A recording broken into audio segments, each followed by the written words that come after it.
Hi, welcome back by Expo 2. Today we're watching again a new interview with Jordan Peterson he did this week. You can watch the full episode on his channel. I hope you have fun.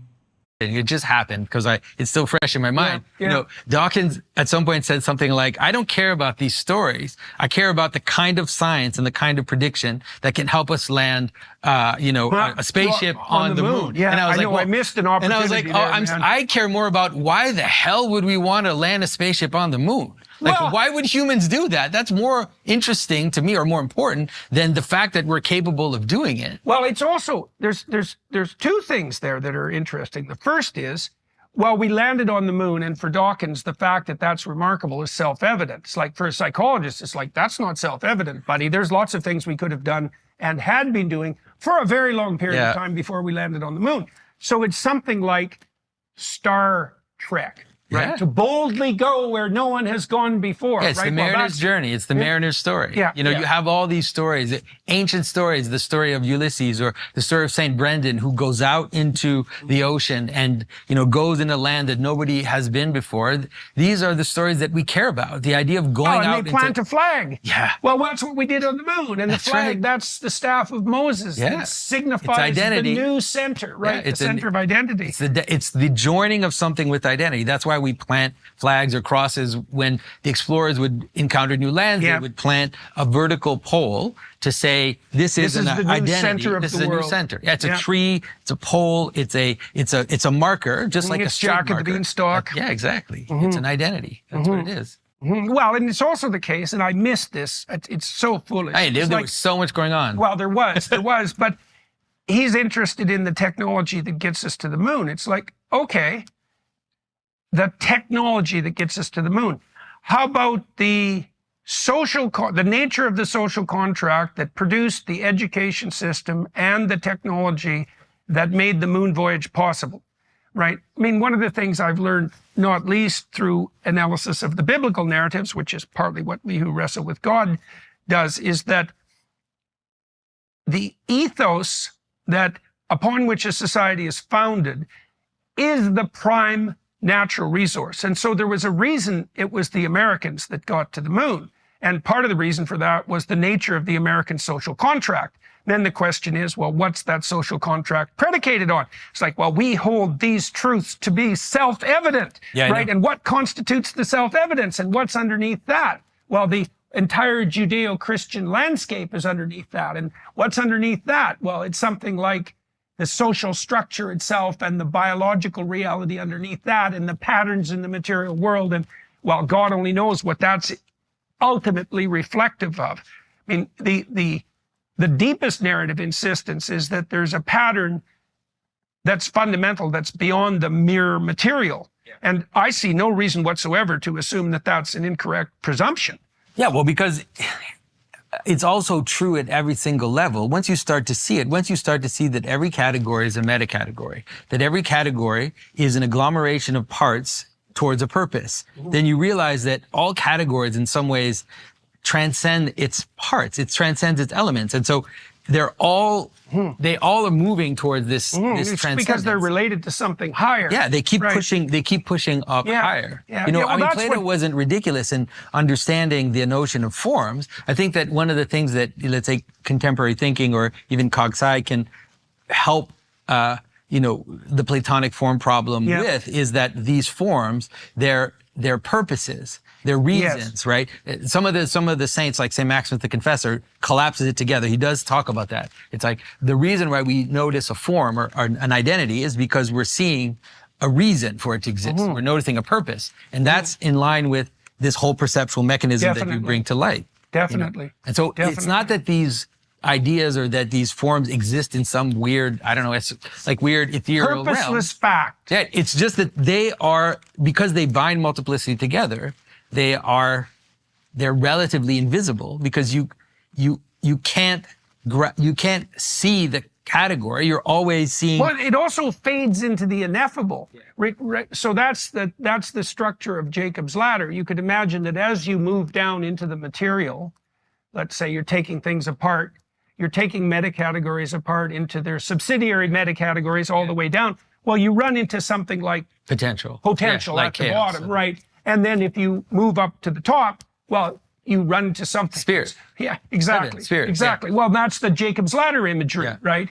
And it's so interesting too, because Jacob, just before he has the dream of Jacob's ladder, which is this spiral, it's often portrayed as a spiral. William Blake portrayed it as a spiral with angels moving up and down, right? So he sees this infinite upward movement that characterizes life with the ineffable divine at its pinnacle, right? And then this is exactly at the time when Jacob decides to leave his pathological mother, right, who he's been conspiring with to. I hope I can inspire you to watch the full shows on the channels that I recommend. It's really relaxing to watch the full hours of interviews of all the people that I'm gonna show you. To betray his brother. To betray his brother and his father, and his right? father. He leaves and he decides he's going to be a new person, right? So he reorients himself. Then he has this dream. Then he starts making sacrifices toward the dream, which is absolutely perfect because that is exactly what you do. And we could walk through that. It's like, well, why do you make sacrifices toward the dream? Well, it's because it's that dream and not some other one. So his previous dream was, how can I screw over my father and my brother and, you know, stay in a relationship with my mother that's a little bit too close? Okay, so that was his pinnacle of aim. And then he comes to understand, I think, not least because of his brother's anger and the danger that that represents, and maybe some dawning sense of conscience, that aim is inappropriate. And he decides he's going to transform. And then he has this vision of infinite potential.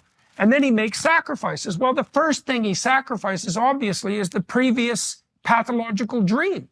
And so every aim, well, you talked to me about this a bit. Every aim requires a sacrifice. It requires the sacrifice of all other aims. Yeah, well, it's two sacrifices. Two sacrifices. Is a good way to understand it, you know, and we get this, I think, from the Yom Kippur sacrifice in Scripture, which is, there are two aspects of the Yom Kippur sacrifice, which is the sacrifice of atonement. That is that on the one hand, you remove that which is sinful, you remove that which doesn't fit. Right.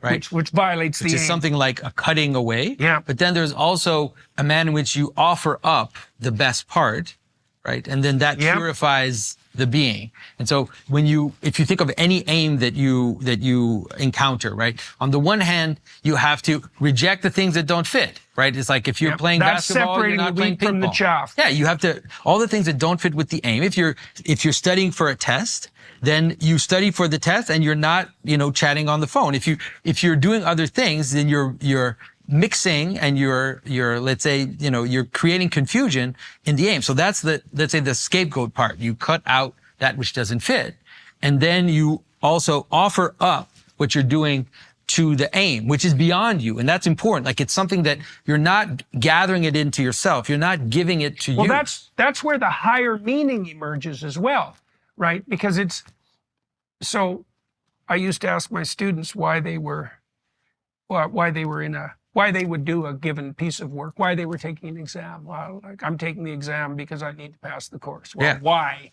Well, I'm passing the course because I have to finish the year, because I need to get a degree, because the degree is means to a job, and then after that, they often got kind of incoherent. It's like, well, why bother with the job? But there are answers to questions like that. It's like, well, to take up my responsible citizenship so that I can establish a family, so that I can build something lasting for the future, so that I can be a credit to myself, so that I can be a credit to other people. Yeah.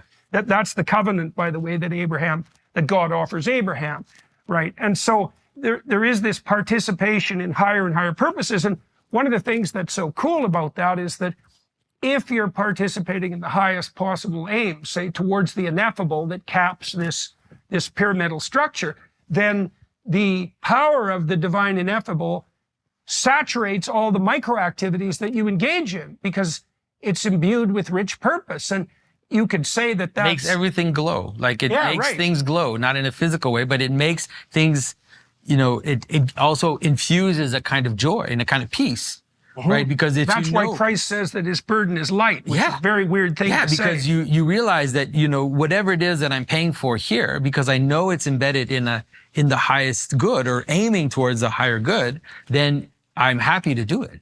right? Everybody's Yeah, because experienced well, that. because by definition, there isn't anything better you could do. Yeah. That's the ineffable, transcendent unity that Jacob swears to serve, and he identifies that with the God of his ancestors, which is with the one true God of his ancestors. Right? Yeah, and you can understand that you can misaim, right? And so we see that, for example, like take someone who's studying his test or whatever, is doing this, you see it happen with people who become extremely wealthy, maybe they have this idea that really what I want is to become rich. Like that's the purpose. So they do all these things, they get there, but then once they get there, they've got a big choice to make because it turns out that that's not the highest aim. It turns out that it doesn't reach high enough.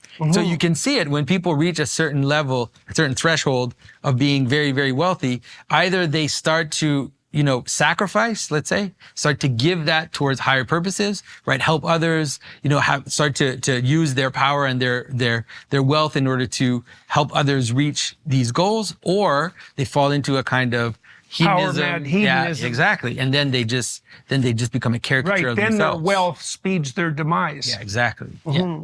So you can see it. I think that even in a conversation with people like Dawkins, at some point we can start to help people see that the hierarchy of aims is something that it's objective. We can argue about certain details about it, but it's also not arbitrary. I hope you're gonna like more to watch this content. I hope you like, subscribe and comment, and see you in the next episode. Bye!